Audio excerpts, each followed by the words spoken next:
Most people who try a 3-day water fast quit on day 2, which ironically is right before the most powerful changes inside their body actually start happening. I've guided tens of thousands of people through fasting and fat loss challenges over the years, and once I understand what's happening hour by hour inside your body, getting through those tough moments becomes a whole lot easier. So in this video, I'm going to show you exactly what's happening inside your body on day 1, day 2, and day 3 of a water fast, the specific moments most people quit, and how to break the fast the right way so you don't undo all your progress. So to start, I'm going to walk you through what's happening inside your body on day 1, including the moment most people mistake for failure when it's actually the fast finally kicking in. The first 12 hours are pretty uneventful. That's because your body's still running off the sugar that you ate from your last meal. But somewhere between hour 12 and hour 24, you run out of that quick fuel, and then the real shift begins. That's when your liver finishes burning through its sugar reserves, called glycogen, and with no food coming in to replace it, your body has to start pulling from one fuel source you typically have plenty of: stored body fat. This is the moment fat burning gets switched on. But here's the part nobody warns you about. That switch isn't seamless. It's because your brain has been running on sugar for years, maybe decades, and now it's being asked to run on something entirely different. So while your body's figuring out this transition, you might feel a headache coming on, brain fog, a wave of fatigue around the middle of the day, maybe even a strong urge to take a nap. And almost everyone, the first time they fast, hits this wall and thinks, this isn't working, my body's shutting down, I need to eat something. But that's not your body shutting down. That's your body switching over. And the discomfort you're feeling is the proof that the switch is actually happening. Now, while all this is going on, something else important is happening behind the scenes. Your insulin levels are dropping fast. And most people don't realize insulin doesn't just control blood sugar. It also controls how much water your body holds on to. So when insulin drops on day 1 of a fast, a bunch of water gets flushed out at the same time. That's why on day 1, you'll start making a lot more trips to the restroom. You might also notice the puffiness in your face goes down, or a ring that used to be tight sliding right off your finger. But that flushing comes with a catch. When water goes down, your electrolytes go with it. And if you don't replace them, that's when you start to feel the lightheadedness, dizzy, maybe a little weak. So this is the day to load up on water, but not just plain water. Add a squeeze of fresh lemon to support your liver. Throw in a pinch of sea salt or a scoop of clean electrolytes, something with sodium, potassium, and magnesium. This one habit alone is the difference between feeling miserable on day 1 and feeling totally fine. The other thing that hits you on day 1 is hunger. And here's what most people don't realize about it. The hunger you feel on day 1 isn't real hunger. It's your body expecting food because the clock says 12 or it says 6 p.m. or whatever time you're used to eating. There's a hormone called ghrelin that triggers that feeling, and it follows a schedule based on normal eating times. It spikes right around when you normally sit down to eat, and if you ignore it, it backs down on its own within about 20 minutes. So when those hunger waves hit, just ride them out. Drink some water, go for a walk, do some activity with your hands. That feeling passes faster than you think. The other thing I want you to do on day 1 is keep your movement light. This isn't the day for a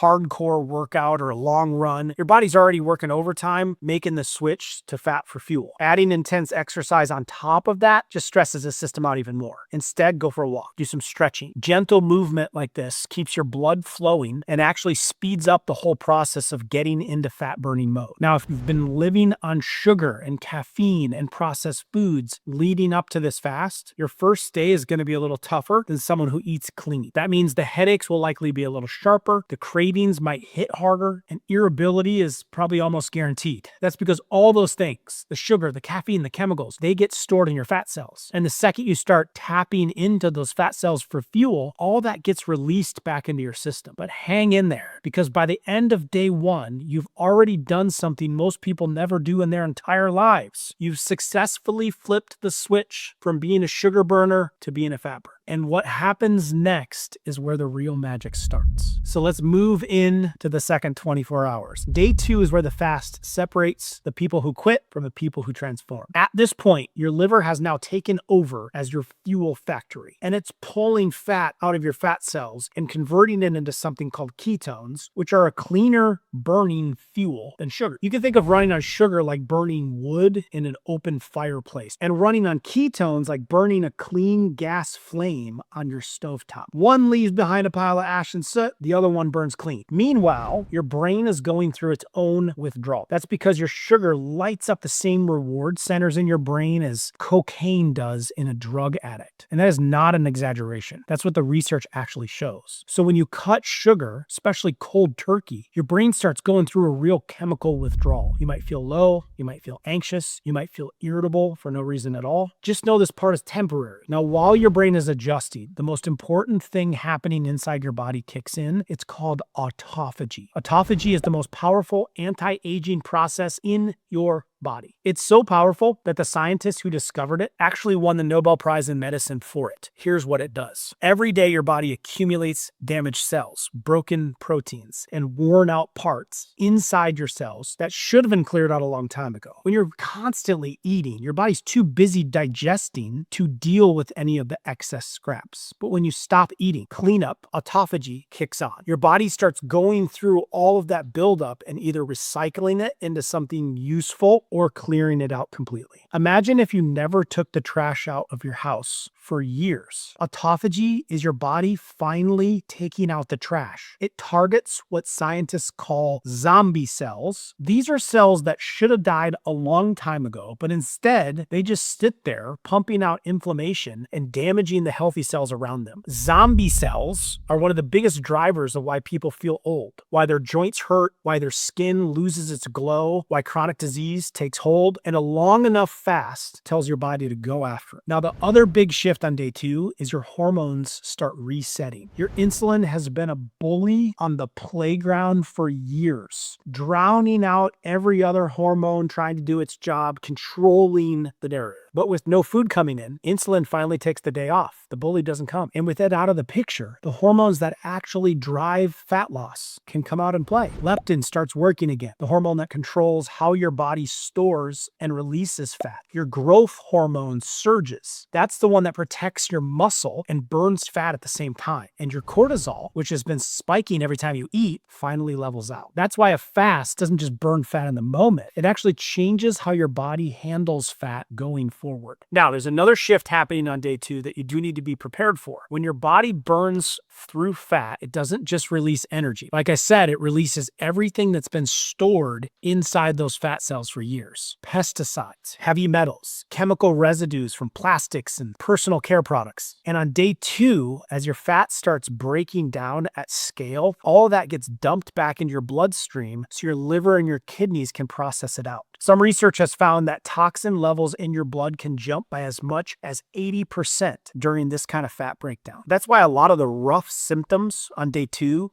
headache, bad breath, skin reactions, brain fog, aren't side effects of fasting. They're side effects of detox. So keep drinking lemon water, keep your electrolytes up, and keep your movement light. Your body's doing something it's been waiting years for the chance to do. Clean itself up. Now, the next part of the fast is where you finally get to cash in on everything you just pushed through to get here. If day 1 was the switch and day 2 was the storm, day 3 is the breakthrough. By the time you wake up on day 3, the rough part is behind you. The headache from day 1 is gone, the brain fog from day 2 has cleared out, and the hunger that was screaming at you yesterday has gone quiet. In its place is something most people don't expect. You feel light, you feel focused, you feel calm. That's because by the 72-hour mark, your body is fully running on fat, the transition is complete, the detox storm has passed, and your brain is now running on ketones, which a lot of people describe as the most mentally sharp they've ever felt. There's actually a brain chemical called BDNF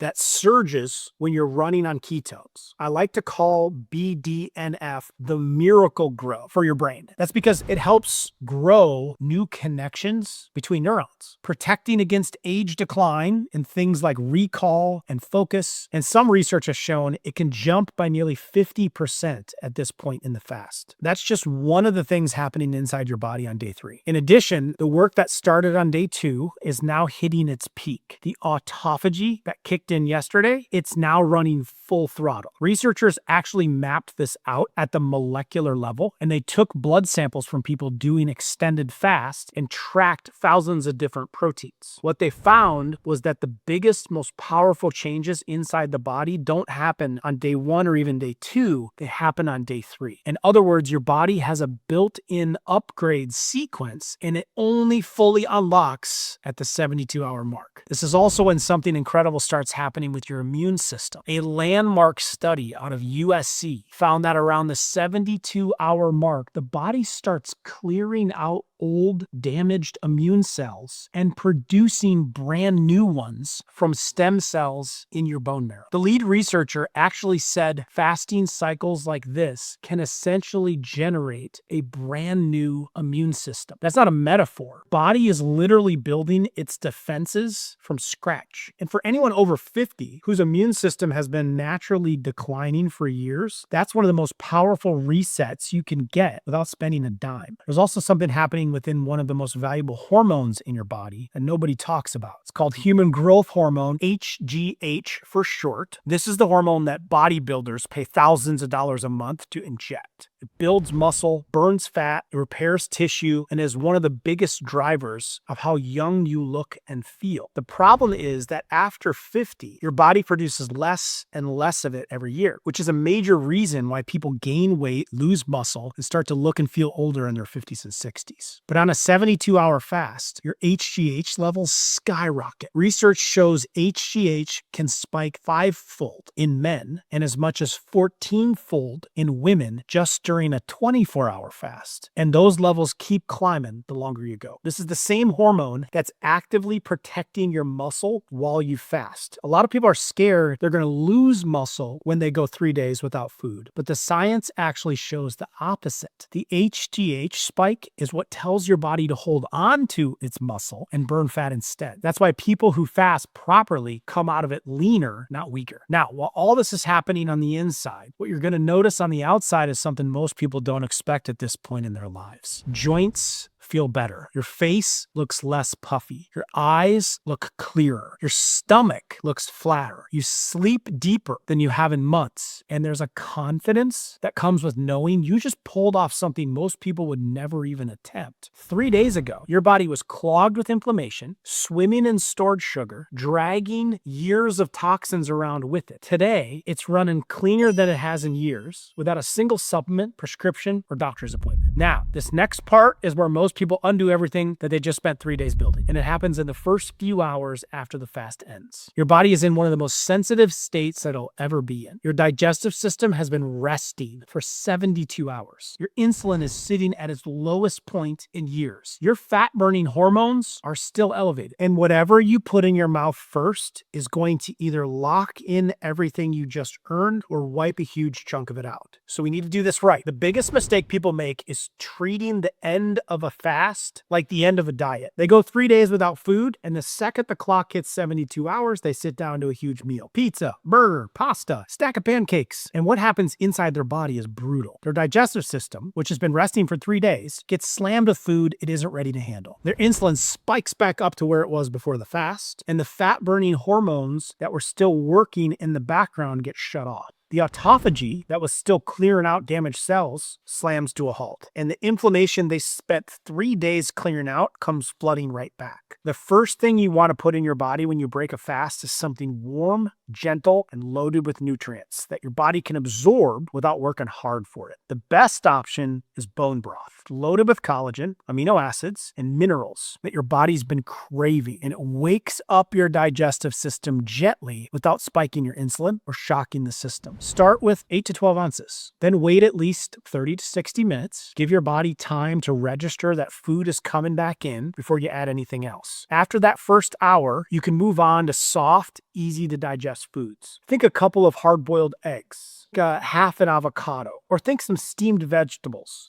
Zucchini or broccoli or carrots. Have some spinach, have some cucumbers. chew everything slowly and thoroughly. Your digestive enzymes have been on a vacation for 3 days. They need a minute to get back to work. Now, here's something that's going to surprise you, but it's actually one of the most important parts of the entire fast. The repair work that's been happening inside your gut over the last 72 hours doesn't fully kick in until you start eating again. Researchers at MIT actually discovered that the stem cells inside your gut wall, the ones responsible for rebuilding and repairing your gut lining and sealing your leaky gut, they go dormant during the fast. It's like they're recharging, and then they're waiting for the signal that food is coming back in. And the second you take that first bite, those stem cells flood back online and start regenerating your gut at a rate that's actually higher than normal, which means breaking the fast properly isn't just about not undoing your progress. It's where some of the biggest benefits of the entire fast actually happen. That's why what you eat matters so much in this window. So for the first 24 hours after the fast, there are a few things you have to stay away from completely. The first is sugar of any form. That includes fruit juice, honey, dried fruit, anything sweet, sodas, sweet teas. Sugar's going to spike your insulin instantly and shut down everything that's still working in your body. The second is grains, bread, rice, pasta, oats, cereal. They hit your insulin almost as hard as sugar does, and your gut isn't ready to handle them yet. The third is seed oils, canola, vegetable, soybean, safflower, the cheap industrial oils that are inflammatory on a normal day and even worse on a healing gut. The fourth is alcohol. Your liver's been working overtime for 3 days, clearing out toxins from your system that have been released from fat cells. Dumping alcohol on top of that is the last thing that you want to do. And the fifth is anything processed or packaged. If it comes in a box, a bag, a wrapper, or through a window, it's not going into your body today. Stick to clean, whole, real food. Then on day 2 after you fast, you can start adding in lean proteins. Chicken, fish, more eggs, along with healthy fats and more vegetables. By day 3, you can pretty much go back to your normal clean eating. But here's the thing. A 72-hour fast resets your body. But the way you eat in the days, weeks, and months that follow is what decides whether those results stick or slip away. A lot of people come out of a fast leaner, sharper, and more energized than they felt in years. And then they spend the next 2 weeks dragging themselves right back to where they started because they fell back into the same eating habits. So the fast isn't the finish line, it's the doorway. And what you do after you walk through it is what determines whether this becomes a one-time reset or the start of real change in your body. Now that you know what a 3-day fast actually does to your body, there's one big question left to answer. How often should you be doing this in the first place? A 3-day fast is just one of the several powerful fasting methods that you have available to you, and using the wrong one or doing the right one too often is the fastest way to wreck results and your hormones. That's exactly why I made my other video explaining how often should you fast after 50. In it, I walk you through every fasting method from the easiest beginner approach all the way up to the most advanced, including which method is right for you depending on your goals and your starting point, exactly how often to use each one for the best fat loss without overdoing it, and the warning signs to watch out for that tell you that you're fasting too much and starting to work against yourself. I'll include a link to that video here. Click to watch it next, and I'll see you there.